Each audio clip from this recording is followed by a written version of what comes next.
I see blood on the field. After reading 12 Years a Slave, I left blood on the steel. Lie, you be rewarded. If you honest, they mistreat you.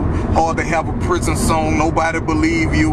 You probably think I'm just pretending, but I could tell you story after story with supernatural ending, flashback in existence, chat with the non-living, get right back to my business without missing a sentence. The judge handed me a sentence to formulate an example of niggas that was stranded up in prison.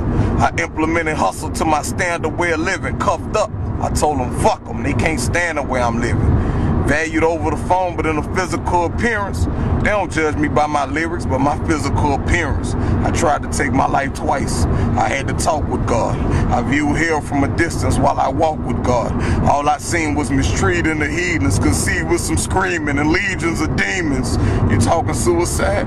You think it's nice in here? I'm shooting rifle shells. I can see you right to here. I asked my mother, why you stressing on the couch? She said I wouldn't understand what all her stressing was about. I done been in situations with that Wesson in my mouth. Swear to God, I can feel it. If you feel me, you should listen. I'm about to help you envision all the visions I've envisioned.